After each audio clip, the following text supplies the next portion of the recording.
네, 정치권 관심 뉴스들 진단해보는 나이트 포커스. 오늘은 김근식 전 국민의힘 비전전략실장 그리고 장현주 변호사 두 분 모셨습니다. 어서 오십시오. 안녕하십니까. 예. 자, 오늘 국회 행안위에 이임재 전 용산경찰서장 그리고 유미진 전 서울경찰청 인사교육과장이 증인으로 출석을 했는데요. 이태원 참사의 키맨들이라고 볼 수 있죠? 그렇습니다. 이태원 참사의 키맨들 중에 하나다라고 봐야 될 것 같습니다. 거기에 더해서 이제 박희영 용산구청장이라든지 특히 처음에 이태원 참사가 나고 나서 여러 가지 언론 보도를 통해 그 참사의 어떤 당일의 행적들이 드러나면서요. 특히 이임재 그 전 서장 같은 경우에는 굉장히 그 1시간 정도 걸려서 그 참사 현장에 도착하는 모습이라든지 뭐 뒷짐을 지고 걸어오는 모습, 그리고 또 뭐 옥상 위에 올라가서 상황을 지휘하는 듯한 모습, 이런 모습들로 인해서 굉장히 국민적으로 공분을 샀기 때문에 오늘 국회에서 어떤 얘기를 할지가 많이 주목이 됐지만 사실 많은 분들이 좀 실망하시는 얘기들이 나온 것 같습니다. 예, 어디서 실망을 하셨을까요? 자, 여야가 한 목소리로 늑장 대응을 질타했는데요. 두 사람 모두 울먹이면서 연신 머리를 숙였습니다. 그런데 당시 상황에 대해서는 보고를 받지 못했다, 이런 해명이 대부분이었는데요. 자, 듣고 오시겠습니다. 이태원 참사 관련해서 단 한 건의 보고도 받지를 못했습니다. 제가 이태원 참사 상황을 알게 된 것 시점은 23시경입니다. 그동안 차 안에서 뭐 하셨습니까? 알아보지 않으셨습니까?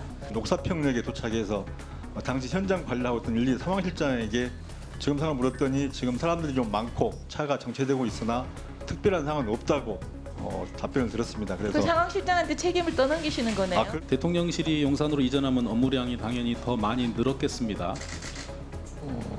당연히 뭐 경호나 경비 쪽은 많이 늘었다고 생각을 합니다. 112 상황실에서 서울 소방본부에 야 이거 위험하다. 소방본부 소방하고 우리 공동 대응하자. 두 번이나 상황실에서 연락이 갔는데 보고 못 받았습니까? 저는 보고를 받지 못 받았어요? 몇 시에 사무실로 가셨어요? 본인 사무실로 가셨다며요? 아침에 교양을 하고 그리고 사무실에서 상황 대기하고 있었습니다. 아침? 그러니까 아예 그 112 상황실을 내려가지 않고 그냥 사무실에 계속 있었던 겁니까? 죄송합니다. 네. 자, 류미진 총경 같은 경우는 오늘 눈물을 보이기도 했는데 추추한 모습으로 두 사람 모두 이렇게 답변을 이어가면서 좀 울먹이는 모습도 간혹 보였습니다. 뭐 이 두 분도 마음이 굉장히 물론 안 좋으시겠죠. 그런데 이거하고 별개로 두 사람 모두 지금 답변을 들어보면 당시 내가 보고를 못 받았거나 늦게 받아서 상황을 몰랐다, 이 답변이 주로 이렇게 반복이 되는 것 같아요. 어떻게 보십니까? 그렇습니다. 사실 국민의 한 사람으로서 이 이태원 참사의 진상규명 그리고 책임이 있는 당사자로 지목된 두 명이 국회에 나와서 한다는 소리가 보고를 받지 못해서 몰랐다라는 취지였습니다. 참 실망스럽지 않을 수 없고요. 물론 정말 그게 사실일 수도 있을 것 같아요. 보고를 정말 받지 못하고 보고를 늦게 받아서 그 부분의 상황을 늦게 파악해서 대처가 늦어졌다. 이게 사실일 수도 있지만 그 사실을 대면하는 것 자체가 좀 참담한 심정이 듭니다. 네. 어떻게 용산 경찰서장이 그리고 당시에 그 경찰청에서 112 상황실의 상황 관리관을 맡고 있었던 분이 보고를 받지 못해서 상황의 대응을 늦게 했다라는 부분이 정말 사실로 드러난다고 하더라도 이 부분을 어떻게 받아들여야 될지에 대해서 굉장히 좀 마음이 아프고요. 예. 다만 오늘 얘기가 나왔던 부분 중에서 여러 가지 좀 곱씹을 부분들이 있을 것 같습니다. 일단 용산 서장이 했던 얘기 중에 물론 보고를 늦게 받았다 이런 얘기도 있었지만 서울청에 기동대를 2차례 요청을 했는데 그 부분이 묵살됐다는 부분 같은 경우에는 좀 앞으로 좀 두고두고 좀 논란이 될 것 같다는 생각이 들었습니다. 이 부분 또 별개로 어떤 것이 진실인지 이거 또 따져봐야 될 텐데요. 어쨌든 보고를 안 한 부하들에게 조금 책임을 떠넘기는 이런 모습. 뭐 본인들도 그러고 싶지는 않았겠지만 지금 두 분 모두 피의자로 입건이 된 이런 상태지 않습니까? 그러다 보니까 어떻게 보면은 수사에 조금 대비하면서 답변을 하는 건 아닌가, 이런 생각도 드는데요. 그렇죠. 일단 입건이 돼서 예. 지금 피의자 신분으로 수사를 받는 과정에 있으니까 발언 하나하나가 수사에 어떻게 영향을 미칠지를 고민하지 않을 수 없겠죠. 그러니까 그러다 보니까 오늘 답변에서는 이제 책임을 좀 떠넘기는 듯한 그런 네. 발언들이 좀 인상적인데 저는 어떤 이유로도 국민들 앞에서 이 엄청난 참사 현장을 총괄적으로 책임지고 있는 경찰의 실무 책임자지 않습니까? 용산경찰서장이면 뭐 당연히 늦게 간다는 것이 뭐 그전에 집회 시위 관련해서 현장지 끝내고 왔다고는 하지만 실제로 자기 관할 구역에 들어와서 현장까지 가는 기간의 행적의 어떤 그 미심쩍음이라든지 그다음에 이후의 대응 같은 거 11시에 보고를 받았다고 오늘 이야기를 하는데 10시 15분에 터진 참사를 45분 동안 보고를 받지 못했다고 한다면 보고를 받지 못한 이 용산경찰서장의 문제도 문제지만 그 용산경찰서의 보고 시스템 자체가 문제인 것이죠. 예. 분명히 11시 15분에 사고가 났으면 용산경찰서는 바로 현장에서나 어떻게든 즉각적으로 인지를 했을 거 아니겠습니까? 모를 리가 없지 않았겠습니까? 근데 자기 총괄 책임자인 서장에게 45분이나 늦게 보고가 됐다는 거. 이건 예. 누구의 책임 여부를 떠나서 심각한 시스템의 오류라고 생각이 들고요. 그다음에 112 상황실장인 우리 저기 총경 이분도 마찬가지입니다.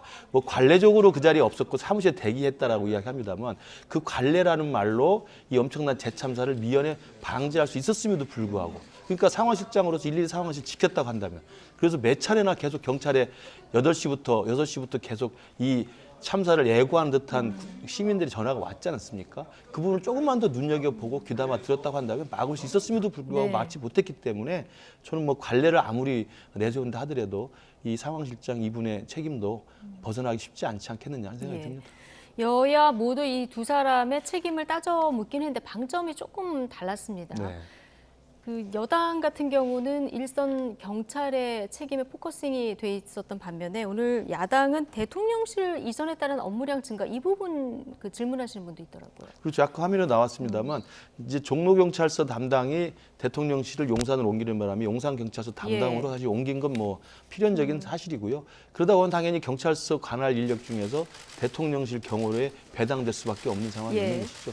그렇기 때문에 기동대 요청 같은 것들이 사전에 먹혔다고 한다면 이 기동대를 요청했다는 것은 이태원 파출소장도 한번 이야기를 했던 내용 아니겠습니까? 맞습니다. 이걸 예. 다시 용산경찰서장도 다시 확인을 해주고 있는데 지금 서울경찰청은 좀 다른 이야기를 하고 있기 때문에 지금 특수본이 수사를 하고 있습니다만 이 둘 사이의 진실이 무엇인지 분명히 밝혀져야 되고요. 기동대만 사실은 한 정도가 왔더라도 일찍이 조기에 이 부분을 좀 사전에 대비도 할 수 있었고 사고가 났더라도 이후에 즉각적인 대응을 한다면 희생자를 더 줄일 수 있었다는 생각이 들고요. 그렇지만 이 부분을 애초에 이 사건이 처음 터졌을 때 맨 처음에 당시 민주연구원 부원장이었던 남영희 부원장이 대통령실 이전 때문에 터진 참사다라고 이야기해서 예. 굉장히 많은 논란이 있었잖아요. 그러니까 지금 우리 국민의힘이 국정조사를 반대하고 있는 이유도 국정조사 자체를 반대할 수는 없겠지만 민주당에 내놓은 국정조사 요구서에 이 참사의 상당 부분의 원인을 대통령실 이전으로 갖다 결부를 시키고 있어요. 그러니까 국민들이 볼 때 납득하기가 예. 어렵죠. 그 대통령실 이전이라는 지금 이미 진행된 사건하고 이태원 참사라고 하는 사이를 연결하려면 상당히 많은 설명이 필요한데 그런 게 아무것도 없이 대통령실 이전 때문에 참사가 생겼다고 이야기하는 건 네. 이건 정치적 공방으로밖에 되지 않기 때문에 그래서 국정조사 요구서의 내용도 사실은 적절치 못한 표현이 분명히 있다고 보고요.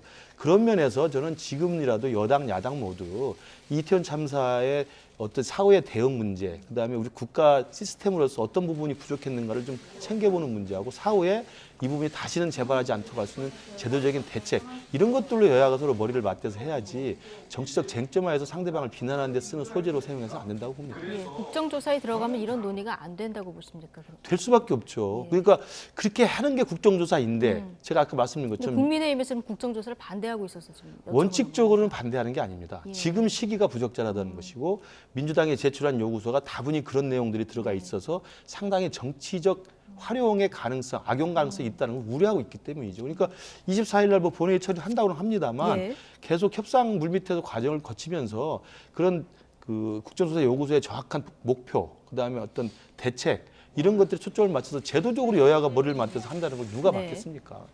장현주 변호사께서는 대통령실 이전의 참사와 연관이 있다고 보십니까? 없다고 보십니까? 사실 그 부분이 직접적인 원인이 되었는지 아닌지에 대해서는 사실 지금 상황에서 누구도 즉답을 하기는 어려울 것 같습니다. 근데 분명히 오늘 국회에서도 나왔던 것처럼 용산으로 대통령실이 이전하면서 경호와 경비 관련해서는 업무가 과중된 것은 사실인 것 같고, 물론 그것에 대한 대책으로 인력도 보충된 바가 있는 것 같습니다. 그럼에도 사실 이 당시에 용산으로 대통령실이 이전하고 그리고 집회나 시위 같은 것들을 좀 예방하고 또는 그것들을 이제 대응하기 위한 또 인력들도 있었기 때문에 네. 그러면 어느 정도 인력 분산이 있었던 것은 아닌지, 그래서 용산에서 그 이태원 참사에서 어떻게 보면 대응을 할 수 있었던 인력들이 분산되는 어떤 상황이 발생한 것은 아닌지에 대해서는 분명히 좀 따져볼 필요는 있다고 보고요. 그것이 바로 직접적으로 용산으로 대통령실이 네. 이전했기 때문에 이 참사가 벌어졌다라고 말하는 것은 논리적인 비약이겠지만, 분명히 그 진상 규명을 하는 과정 중에 어떤 한 요소로 발생했을 수는 있겠다라는 전제에서 사안을 접근하는 것도 이 진상을 규명하는 방안에서는 저는 적절한 방안이라고 보입니다. 예. 자, 이 행안 위의 현안 질의 조금 전에 이제 보고 오셨고 얘기도 나눠봤는데, 이에 앞서서 여야가 내년 경찰국 예산을 두고 충돌해서 한때 파행이 됐습니다. 행안위 예산 소위에서 내년 경찰국 예산 한 6억 정도 되는데 이걸 이제 전액 삭감을 했었고 이걸 가지고 오늘 충돌이 한 건데, 민주당은 경찰국 자체를 인정할 수 없는 조직이기 때문에 예산을 줄 수 없다 이런 입장이고요. 국민의힘은 지금 예산 갑질이다 이런 입장인데 어떻게 보십니까? 일단 경찰국을 신설할 때부터 논란이 있긴 있었습니다만 이미 신설이 돼서 조직이 만들어져 있고 일을 하고 있지 않습니까? 그리고 지금 민주당에서도 이태원 참사를 이유로 해서 이상민 장관 즉각 경질을 이야기할 때 경찰 지휘하고 있지 않느냐, 근데 책임을 져야 된다고 이야기하는데, 그럼 경찰국이 있으니까 그런 정당한 명분들을 제공하는 거 아니에요? 네. 근데 경찰국 필요 없으니까 예산을 주지 않겠다고 하면 저는 앞뒤가 도무지 맞지 않는다고 생각합니다. 경찰국 신설은 애초에 처음에 만들 때 입법 시행령으로 취지를 만들 때 설명을 드렸습니다만, 법무부 장관이 검찰국이라는 그 조직을 통해서 법무부 장관과 독립적으로 있는 이 검찰총장, 그러니까 대검이라는 것들을 서로 유기적으로 협조하듯이 지금은 윤석열 정부 들어와가지고 민정수석실이 폐지됐기 때문에 실제로 경찰이라고 하는 부분들에 대해서 대통령실이나 정부 부처가 관장할 수 있는 통로가 전혀 없어요. 사실상 있는 제도라는 건 국가경찰위원회가 있습니다. 근데 경찰위원회는 지금 유명무실해가지고 아무 의미 없는 지금 모양새가 돼 있는 거고요. 그러다 보니까 경찰국이라는 걸 만들어서 행안부 장관의 사무 업무 안에 독립적인 국가경찰위원회가 있지만 정부 말하는 경찰청의 어떤 독립적인 자율성을 보장하면서 예산과 인사의 문제를 협의하는 통로로 만드는 것이었거든요. 저는 적절한 조치였다고 생각하는데 이제 민주당에서 이걸 반대했던 것이고, 그러면 경찰국을 반대했기 때문에 예산을 주지 않는다는 논리를 하면 경찰국을 신설해서 지금 경찰을 지휘 책임을 지고 있는 이상민 장관 물러나라고 한 이야기 하면 안 되죠.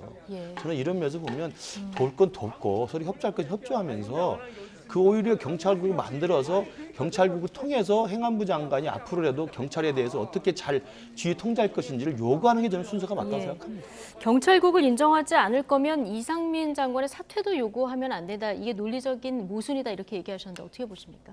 사실 뭐 닭이 먼저냐, 닭 알이 먼저냐, 뭐 이런 논쟁인 것 같아요. 저는 이상민 장관이 지금 좀 딜레마에 빠지신 것 같다라고 생각이 듭니다. 이상민 장관이 경찰국 신설을 주장하실 때 항상 하셨던 말씀이 장관으로서 경찰에 대한 지휘 감독권이 있다고 항상 주장하셨거든요. 심지어는 더 나아가서 경찰국 신설과 관련 없이도 정부조직법이나 현행 법률 해석상에도 장관이 경찰을 지휘 권한할 수 있는 그 권한이 있다라고 말씀하셨습니다. 그런데 지금 이태원 참사가 터지고 나서는 말씀이 좀 바뀌셔서 경찰에 대해서 지휘 감독 권한이 없다라고 말씀을 하시거든요. 사실 이 부분이 딜레마의 지점인 것이, 경찰에 대한 지휘 감독 권한을 인정하게 되면 사실 이태원 참사의 어떤 책임을 본인이 지게 되는 것 같고, 그렇다고 이제 와서 지휘 감독 권한을 또 전면 부인하자고 하니 경찰국을 그동안 신설하자고 했던 그 명분이 좀 떨어지는 것 같습니다. 같은 논리로 따지면 이제 저희 질문으로 돌아가서 민주당도 똑같은 딜레마가 아닌가 이런 아까 질문이셨어요. 그러니까 경찰국을 인정을 안 할 거면 이상민 장관으로 사퇴를 요구하면 안 된다 이렇게 김근식 실장님께서 얘기를 하셨는데, 그 부분은 어떻게 보십니까? 경찰국은 이게 만들어지는 게 맞느냐 안 맞느냐 이걸 뒤로 하고라도 이미 만들어져서 조직이 돌아가고 있는데 예산의 전액 삭감, 이건 어떻게 보십니까? 일단 경찰국, 그러니까 경찰국 신설과는 별도로 행안부 장관이 경찰을 지휘 감독할 수 없다라는 것이 민주당의 해석입니다. 그게 정부 조직법이라든지 지금까지 우리 경찰의 그런 치안과 관련된 역사에서 비롯된 것이라고 볼 수 있을 텐데요. 그렇기 때문에 경찰국 신설을 시행령으로 하는 것 자체가 잘못된 것이다라고 그동안 주장을 해왔던 것입니다. 근데 그럼에도 이상민 장관은 그동안 계속해서 지금 현행 법상으로도 장관이 경찰을 지휘 감독할 권한이 있다라고 본인이 주장을 하셨거든요. 그러니까 민주당이 바라보고 있는 것과는 별도로 이상민 장관이 본인이 했던 말, 본인이 했던 주장에 대해 좀 책임을 지셨으면 하는 바람인 것입니다. 정치인이라면 마땅히 책임을 지셔야 될 텐데 장관으로서 그동안 계속해서 경찰에 대한 지휘 감독 권한을 말씀해 오셨으니까요. 이제라도 그 지휘 감독권에 대해서 책임을 지시는 행보를 하셨으면 한다라는 바람입니다. 예. 오늘 예산소위에서 행안부 장관 차관 업무 추진비도 줄었습니다. 1억 정도 이제 줄였다고 하는데 이거는 이태원 참사에 대한 책임을 묻는 차원입니까? 그렇게 봐야 될 것 같습니다. 일단은 원래 업무 추진비가 한 1억 9천여만 원 정도가 책정이 돼 있었는데 1억 정도로 삭감했으니까 절반 정도가 삭감된 거로 봐야 될 것 같습니다. 예. 당연히 이제 어떠한 부처에서 예산이 절반 정도가 업무 추진비가 삭감된다면 또 굉장히 또 많이 위축되는 부분이 있을 겁니다. 네. 근데 그만큼 이태원 참사의 책임을 또 묻고 또 국민 여러분들께서 이 참사에 대해서 이렇게 슬퍼하시고 계시는데 업무 추진부로 거의 2억에 가까운 돈을 예산으로 책정한 것이 맞냐라는 이제 문제 의식에서 좀 상징적 의미로 나온 것이라 봐야 되겠습니다. 예. 그럼 다음에 오는 행안부 장차관 때는 다시 늘릴까요? 어떻게 보십니까? 그러니까 이제 이런 부분이 이제 매년 예산 심사를 할 때마다 그러면 이상민 장관 건 깎고 다음 또 후임 장관님 또 늘리고 이렇게 하기는 사실 쉽지 않거든요. 예산이라는 건 한 번 깎이면 다시 늘리는 건 굉장히 쉽지 않습니다. 예. 그래서 뭐 저도 오늘 이 이야기했던 업무 추진비를 절반 정도 줄인 것에 대해서는 지금 국민 정서상 뭐 그 납득이 될 수도 있는 거라고 봅니다. 그러나 장관이나 차관의 업무 추진비라는 건 매년 해야 되는 어떤 그 기본적인 그 통상적인 그 용처가 있거든요. 예. 이런 것들을 감안한다고 한다면 국민 정서상 아이고 뭐 그래 이번 같은 경우는 정말 이 이태원 참사의 본보기라도 장관이나 차관의 업무 추진비를 깎는다는 것이 이해는 됩니다만 장기적으로 국가의 미래 그리고 장기적으로 정부 부처의 예산을 다루는 국회에서 본다면 일종의 화풀이용 예산 삭감이라는 또 낙인을 또 찍을 수도 있기 때문에 저는 그런 부분들은 좀 앞뒤를 잘 생각하면서 예. 제도적인 미래 그다음에 정부 부처의 어떤 예산의 어떤 이 탄력성이 높지 않다는 점을 생각해 본다면 조금 더 고려할 부분도 있지 않나 싶습니다. 예. 자, 이상민 장관 소방노조가 고발을 했기 때문에 지금 피의자 신분이 된 거죠. 그렇습니다. 예, 경찰청 특수본이 지금 법리를 검토하고 있다 이렇게 얘기를 한 상황인데요. 이게 도의적 책임이 있고 이제 법적 책임이 있을 텐데 도의적 책임을 떠나서 법적인 책임을 물을 수 있습니까? 일단 법적 책임을 좀 검토를 하기 위해서는 쟁점들이 조금 있기는 네. 합니다. 지금 앞서 얘기했던 이상민 장관이 뭐 경찰에 대한 지휘 감독 권한이 있냐 뭐 이 부분을 차치하고서라도요. 예. 일단 그게 아니더라도 재난안전법이라든지 관련 법령에 그 행안부 장관이 재난관리의 컨트롤 타워로 되어 있는 규정들이 많이 있습니다. 그런 규정들을 토대로 해서 장관이 이 이태원 참사에 대해서 구체적으로 예방하거나 또는 대응할 의무가 있었는데 그 예. 감독 의무를 다하지 못했다라는 것이 입증된다면 얼마든지 법률적으로도 책임을 묻는 것이 가능할 것 같고요. 다만 이게 그 이상민 장관은 이제 고위공무원이기 때문에 공수처에 관할이 되기도 하는데요. 이 부분에 관할이 조금 겹치지만 공수처에서 60일 내에 이제 공수처가 수사를 하겠다라고 판명을 하게 되면 또 특수본에서 공수처로 사건을 보내게 되어 있지만 뭐 그것과는 별도로 일단 이상민 장관이 피의자의 입 상황에서 사실상 입건이 돼서 조사를 받게 될 것이고 그리고 법률상으로도 얼마든지 책임을 물을 수 있는 해석도 가능하다고 보입니다. 예. 자, 윤석열 대통령 순방 끝나고 오늘 돌아왔죠. 순방 나가는 길에 이상민 장관 어깨를 이렇게 툭툭 쳤었는데 오늘도 제일 먼저 이제 마중을 나와서 악수를 했는데 고생이 많았다. 자, 이렇게 얘기를 했습니다. 이 장면을 보고 정말 많은 해석들이 나오는데 이게 유인의 시그널이냐 경질의 시그널이냐 아니면 그냥 격려의 의미냐 뭐 여러 가지 해석들이 나오더라고요. 어떻게 보셨습니까? 제 개인적인 견해로는 윤석열 대통령의 스타일입니다. 그러니까 잘 아는 신뢰할 만한 사람이고 또 자기가 임명해서 지금 자기 내각의 국무위원으로 한 사람이 있는 데는 신뢰를 가지고 있는 거거든요. 그랬을 때는 윤석열 대통령다운 스타일이 어깨 툭툭 치고 큰 형이 동생 챙기는 네. 것처럼 해주는 그런 따뜻한 모습은 평소에도 자주 있는 스타일이거든요. 그러니까 그 자체를 너무 우리 언론이 사진 한 장으로 많은 의미를 부여할 수는 없다고 생각하고 다만 이제 지금 야당에서 주장하고 있는 이 이상민 장관의 경질 요구에 대해서는 대통령이 그동안 입장을 밝히지는 공식적으로 않았기 때문에 지금 내부 기류는 우리가 지켜봐야 되겠습니다만은 네. 지금 전반적인 상황은 일단 진상규명이 먼저다. 그리고 진상규명에 따른 지금 경찰 특수본의 수사 결과를 보자는 것이기 때문에 그 이후에 사건 그 결과에 따라서 물을 건 물고 따질 건 따져서 예. 아마 대통령이 결정을 할 것으로 보이고요. 네. 공항 떠날 때 어깨치고 공항 오늘 와가지고 수고 많았다는 이야기를 하는 것은 그렇게 우리가 색안경을 끼고 볼 만한 것이라기보다는 예. 윤석열 대통령의 큰형 리더십이라는 입장에서 보면 충분히 있을 수 있는 저는 모양이라고 봅니다.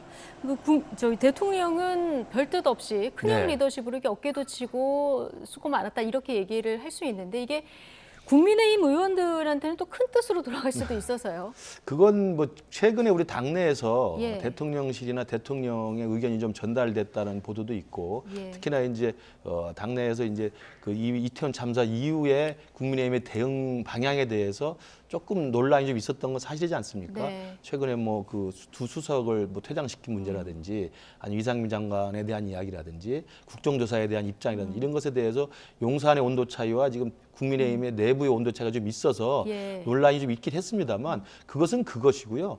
대통령이 이상민 장관을 어깨를 치고 이상민 장관을 수고했다는 말을 했기 때문에 국민의힘 의원들이 그럼 대통령이 이상민 장관을 그대로 안고 가나보다라고 해석해서 움직이는 그런 정당은 저는 아니라고 봅니다. 예. 그렇기 때문에 그것 역시도 우리가 너무 침소봉대해서 볼 필요는 없다. 다만 국민의힘 내부에서는 이상민 장관 경질에 대해서는 애초부터 지금까지 일관되게 계속 유임을 해야 된다는 입장도 있었지만 사퇴가 정답이라는 입장을 낸 사람도 있기 때문에 어느 쪽 의견이 더 많습니까? 말하지 않고 그냥 지켜보는 분들이 제일 많죠. 그러나 이제 당권 주자이거나 아니면 지도부나 좀 당 중진 중에서는 사퇴가 불가피하다는 입장을 내는 분들도 적지 않이 있기 때문에 상황을 좀 예. 지켜봐야 될 것 같습니다. 네. 장윤주 변호사는 오늘 저 장면 어떻게 보셨습니까? 저도 이제 교수님 말씀해주신 것처럼 되게 윤석열 대통령의 스타일인 거는 맞는 것 같습니다. 검찰총장 출신이시고 아무래도 그 큰형 리더십이 있었다라고 네. 하니까 스타일인 것 같긴 한데 문제는 저걸 받아들이는 사람의 입장인 것 같아요. 대통령은 별 뜻이 없다라고 하더라도 이상민 장관 입장에서는 어깨를 쳐주고 또 고생했다라는 얘기를 듣는 것 그리고 그것이 언론에 대대적으로 보도되는 것 자체가 좀 잘못된 시그널로 받아들일 가능성이 있다고 보입니다. 그리고 예전에 그 예산안 관련해서 대통령이 시정연설을 국회에서 하고 장제원 의원 어깨를 팡팡 치셨던 거 기억하실 겁니다. 그때도 그게 언론 보도로 굉장히 많이 나왔었는데요. 예. 그 이후에 우연인지는 모르겠지만 장제원 의원이 한 2달간의 잠행을 마치고 좀 목소리를 내기 시작했거든요. 그리고 뭐 국정조사에 대해서도 뭐 명확하게 반대하는 의견을 내신다든지 뭐 중진 의원을 대표로 해서 뭐 반대하는 의견을 피력하시고 이런 모습을 좀 보았을 때는 대통령은 별 뜻이 없는 행동이었다라고 하더라도 받아들이는 사람들 입장에서는